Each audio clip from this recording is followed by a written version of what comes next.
Hello everyone, welcome back to my YouTube channel Raunak Ansari study channel पर।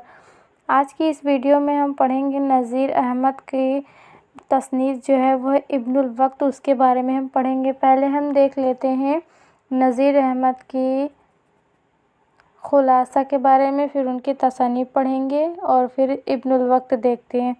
Start करते हैं हम। नज़ीर अहमद का नाम है नज़ीर अहमद। इनकी पैदाइश हुई है 1831 ईस्वी में मौजा रीढ़ तहसील नगीना ज़िला बिजनौरी।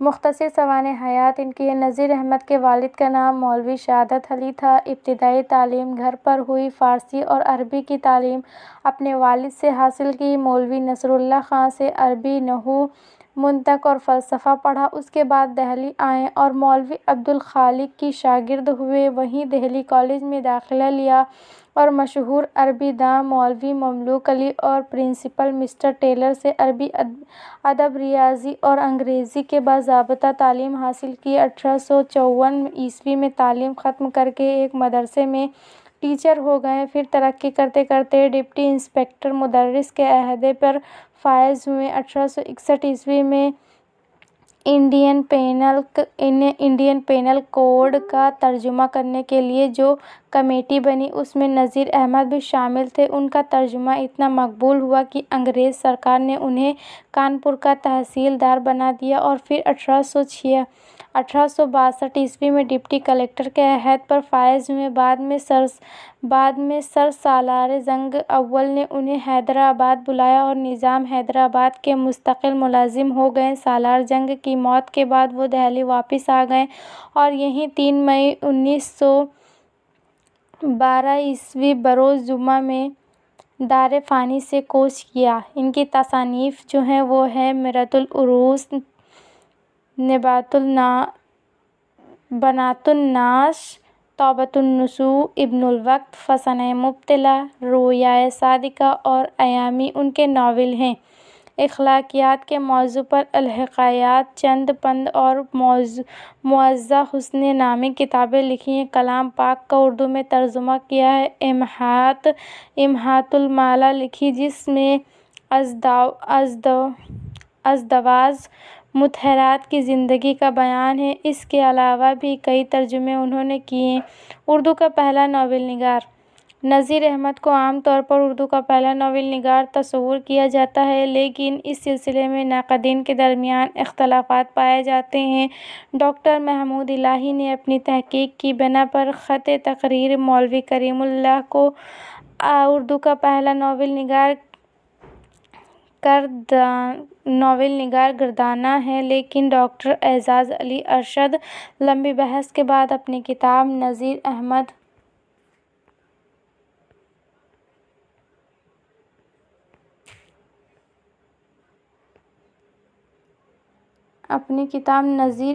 की नावल निगारी में बड़े तयक़न के साथ लिखे हैं। नज़ीर अहमद को उर्दू का पहला नावल निगार तस्लीम करना ही पड़ेगा। आम तौर पर बेशतर अहले अदब इस पर मुत्तफ़िक़ भी हैं। नज़ीर अहमद के मुआसिरीन में रतन नाज़ सरसार, शाद अज़ीम आबादी और अब्दुल हलीम सरर ख़ास तौर से अहम हैं। इब्नुल वक्त का तनक़ीदी जायज़ा। इब्नुल वक्त नज़ीर अहमद के आखिरी 4 नावलों में एक है। ये 1888 ईस्वी में शाया हुआ। इस किताब के मुतालिक लोगों का ख़याल है कि इसमें नज़ीर अहमद ने अपनी सरगुज़श्त को अफ़साने की शक्ल दी है। बक़ौल डॉक्टर एजाज़ अली अरशद, इब्नुल वक्त नज़ीर अहमद की सरगुज़श्त हो या ना हो, लेकिन इतना तो यकीनी है कि ये उनके अहद से सरगुज़श्त है।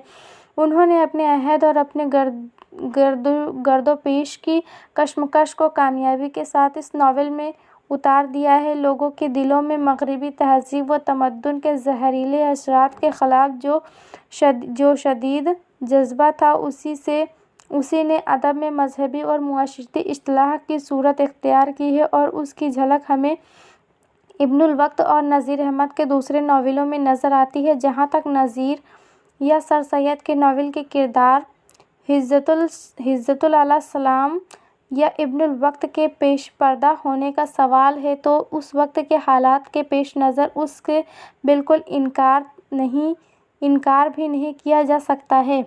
ابن الوقت کے ابتدائی اور آخری حصے میں دلچسپی کے زیادہ عناصر ہیں، جبکہ درمیانی حصے میں اپنے عہد کے بے شمار مسائل اور مذہبی و سماجی مباحثوں نے ایک اچھے اور منظم پلاٹ کی تعمیر میں نذیر احمد کو ناکام رکھا ہے۔ نذیر کے قصے گوئی پر ان کی مقصدیت غالب آ گئی ہے، لہٰذا وہ ناول کے پلاٹ کے تسلسل کو برقرار نہیں رکھ سکے۔